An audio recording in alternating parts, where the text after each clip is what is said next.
Hello everyone, welcome back to the channel. It is your friend Kunomori Kero. Today we are reacting to Casual Geographics, how crows gave Earth's biggest city the middle finger. Ooh, I'm excited to see what it's about. Remember to like, comment, and subscribe. Any and all interactions does this channel wonders, and let's get into it. Crows? What? That's not a crow, is it? Do you have any idea how stressful a street war with birds would be? No, you don't. Because you don't live in Tokyo. Tokyo has a gang problem. The problem is the members aren't human and can fly. At one point, there were more than 36,000 crows crowding the eastern capital, thanks to the massive amounts of trash produced by the city each year. I never knew that. Is that really a thing? I'm surprised I never really...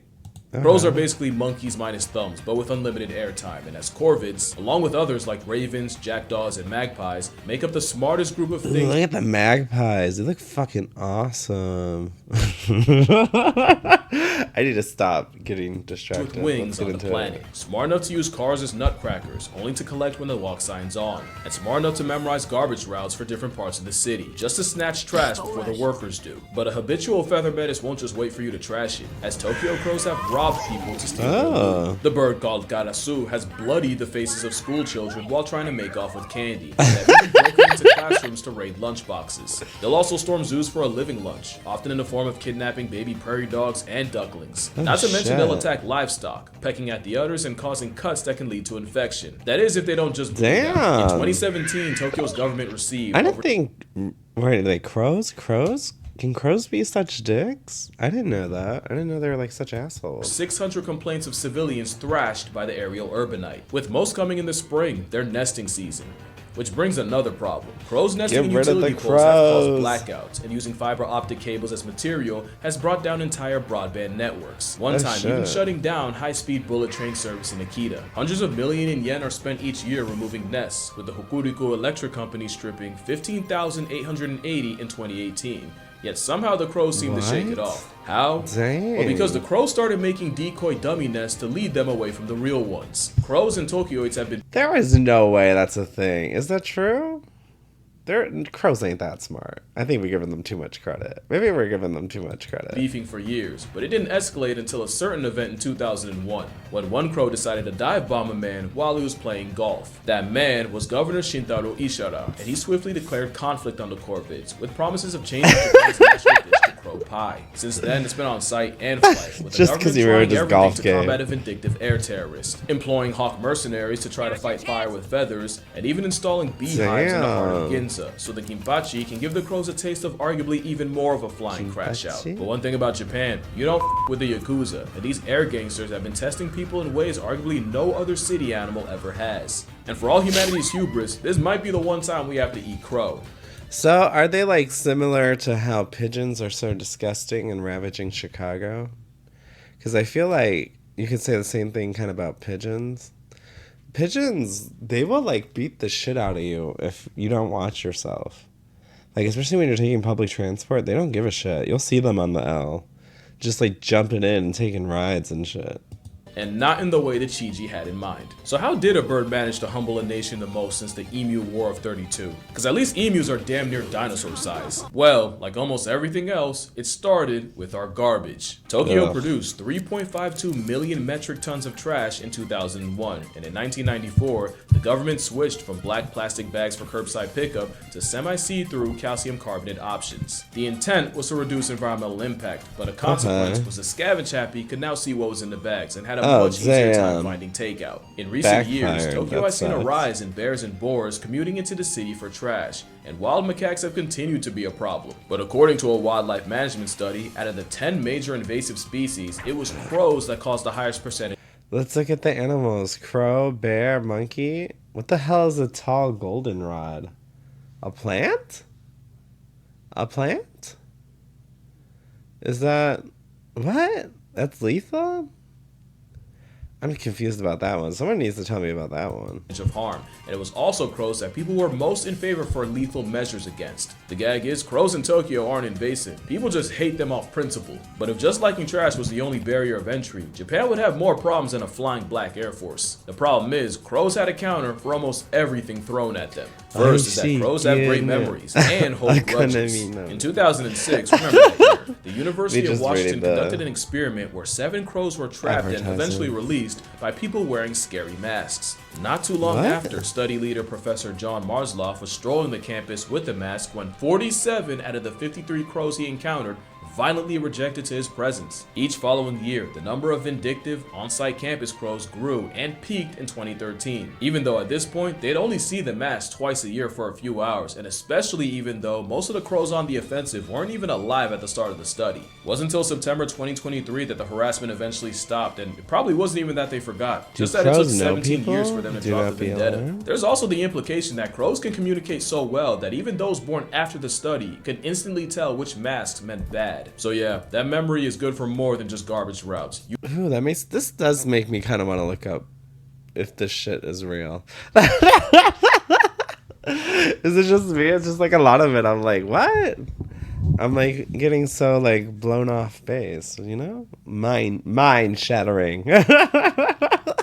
You do wrong by a crow, you're screwed for a very long time, which Tokyoites have learned the stressful way. One man, Hiroshi Takaku, saw a couple of his colleagues being is attacked by America, 3 though. crows Look at and it. fended them off by swinging This is his belt. Texas. The crows backed off, but the next day, they returned to work to find hundreds of crows posted up on their building of business, waiting for them. So safe to say, conventional extermination doesn't really work on an animal that can learn the look of the fuck? workers doing it, and will mob them on sight. They also tried traps where they bait the crows with food like lard and then gas the captured crows with carbon monoxide. But not only was that method way more costly than it was The worth, crows they didn't are expect that a group much of out of cock-tweedies control? named Murder to turn death into a life lesson. Crows have funerals, but not the kind that you think where they mourn the dead. In fact, they're more likely to okay, anyway. When a What? crow sees another dead crow, it'll often call out to the surrounding birds, and they'll all gather around the fallen member to investigate the cause of death. A study even found that the sight of the deceased triggers activation in the part of the brain associated with higher order decision making. Because crows understand cause and effect, enough to realize that a threat to one is a threat to all, so they'll recruit others to investigate the cause of death. It's why crows will sometimes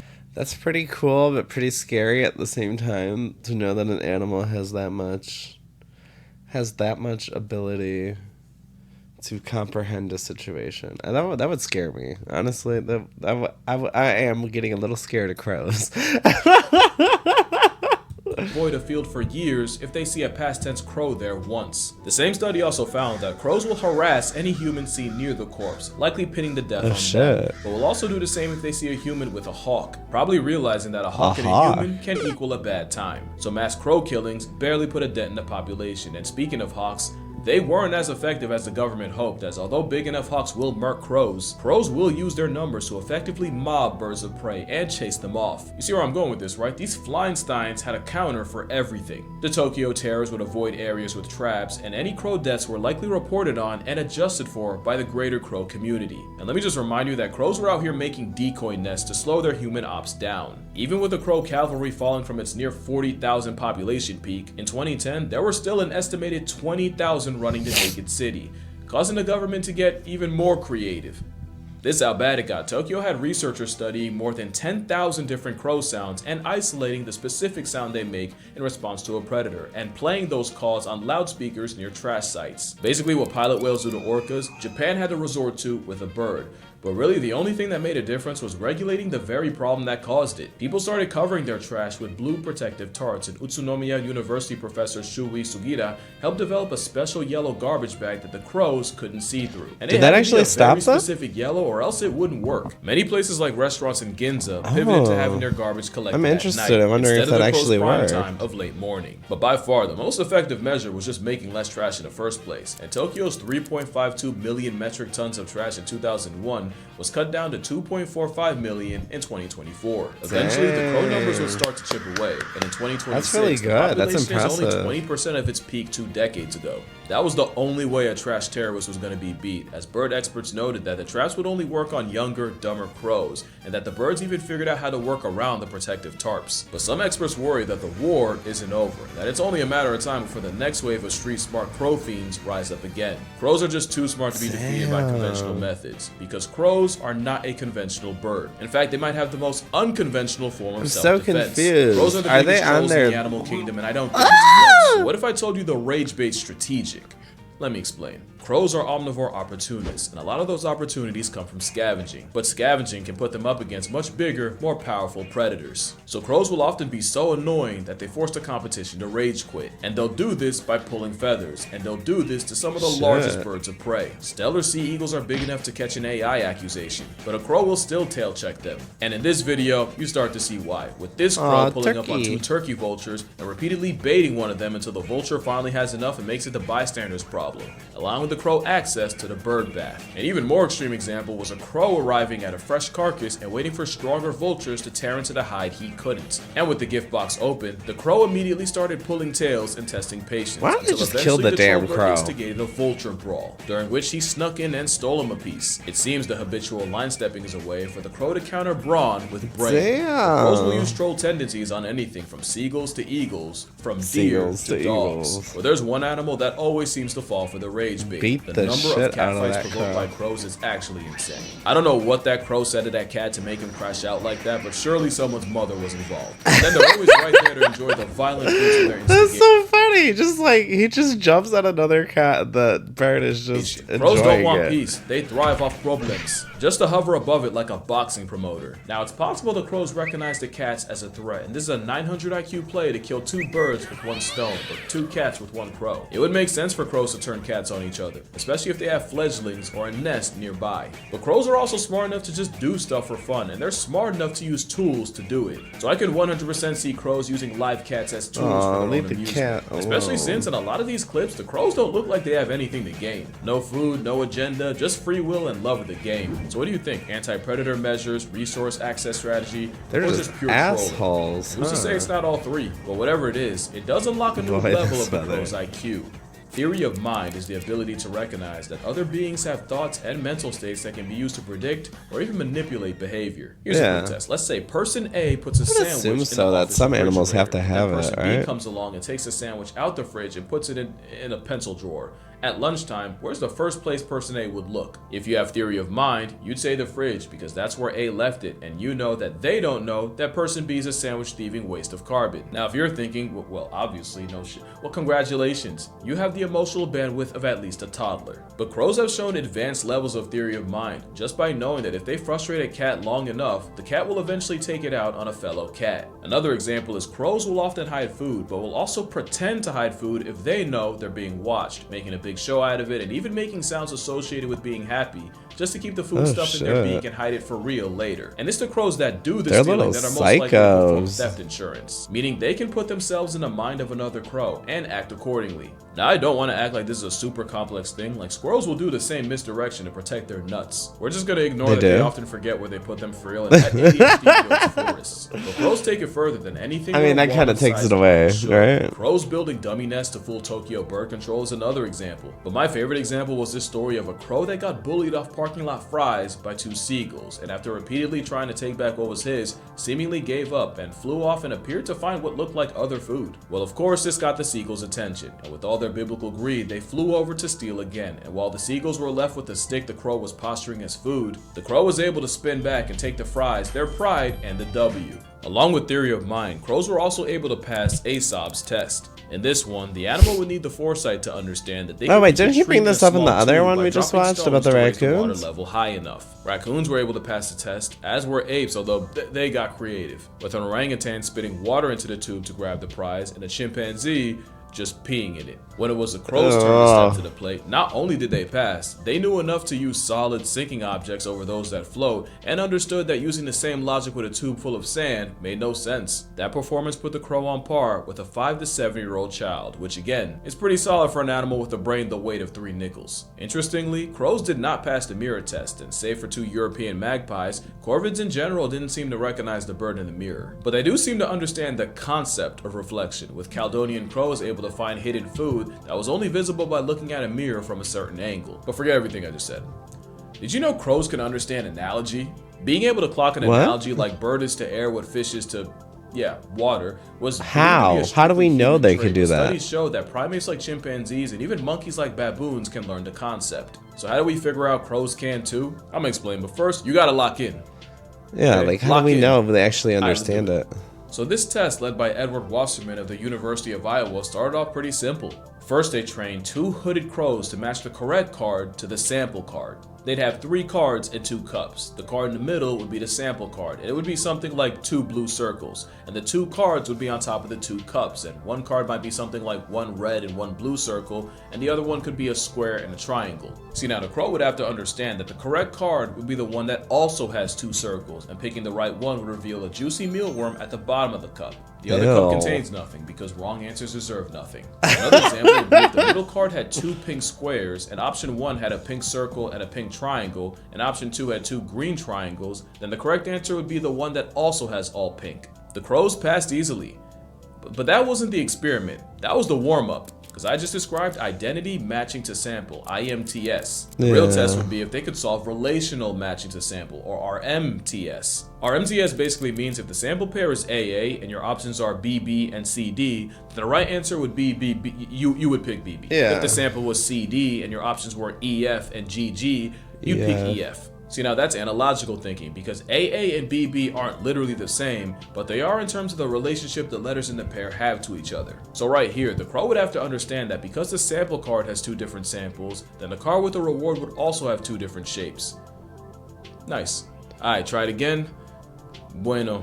Dang. They were not trained to do this. They got this on the first try. They went straight from IMTS to analog. But what if they just like their other senses knew that the treat was in there? Like maybe they heard it or saw it or something. What if they had like some other outside exposure that let them know that there was a treat in the certain cup, you know? Logical thinking. Completely on their own. We're still talking about crows here. And Wasserman said it. It'd be one thing if they were brute forced into learning, but the fact that they were able to reason their way into the right answer on the fly, you almost have to reevaluate how smart you think they are. And that's why you're not ready for the crow revolution. Their greatest weapon is their mind, and you can get wrecked purely off of pattern recognition. Lisa Joyce was attacked by crows during a 4th of July celebration. You ever see that Arthur episode where they make fun of the Birds movie, and it's like the squirrels? It's so silly. I love it. I love it so much. In Vancouver. What was weird was, out of the hundreds of people outside, Lisa was the only victim. The harassment only got worse to the point where she had to change her commute because a literal murder would be waiting for her outside on her way to work. After weeks of avian abuse, she stumbled across a local Facebook support group with women talking about their crow trauma, and other than, being Tweety's target practice, Lisa noticed all the women had one thing in common. They all had long blonde hair. As for why blonde bias? Well, you might find your answer in Seattle. That's where science writer and fellow blonde Lynn Peoples was jogging when she took multiple bird strikes to the back of the dome. Later in her jog, she saw a man, probably having a mental episode, absolutely crashing out at the birds at the park, chasing and kicking at them. Birds that included crows. He also had a long ponytail. Guess what color it was? You can catch heat from a murder as a bystander, and you're only having to move, dye your hair, or I guess you could wait in the house for 17 years like a cicada. It's all because they think they look similar to a person that pissed them off. Okay, hate crimes have gotten so common, someone developed an app to track crow attacks, and crow tracks quickly gained thousands of reports. As much as I love crows, I can understand why people are terrified. I feel like I've never seen a crow in real life. That is really uncomfortable to some people. Well, let me make it worse.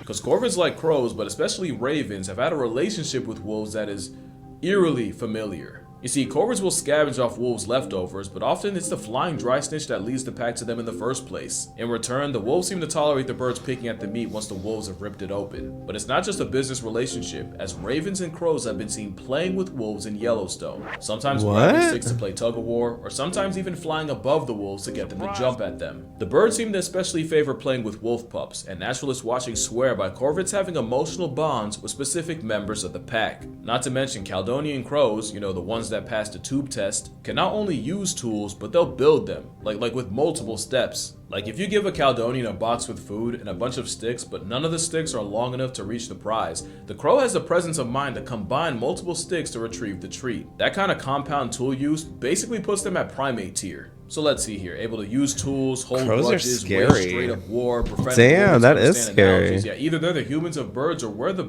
crows of primates. And that's probably the biggest reason why people fear them. They're arguably the biggest threat to human hubris. If Thanos snaps us all out of existence, don't be surprised if we come back to a Crow black Air Force in the people, like driver's Rick and seat. Morty, And that's right? gonna do it for this video. Drink water. They have hug crow your mother. people? I don't remember. welcome our He had imminent 2 AV crows for some bullshit, reason. Just for anyone watching. Acknowledge your father, and I'm gonna see y'all in the next one. Aw, poor crow. Well, what did you guys think about it? Did you guys know all that about crows? Because I didn't. Ooh, it kind of makes me feel a little more fearful of them. But as I said, I have never seen one in real life. So, I don't know. It makes me scared to actually see one now. Remember to like, comment, and subscribe, and I'll see you guys again soon. Bye.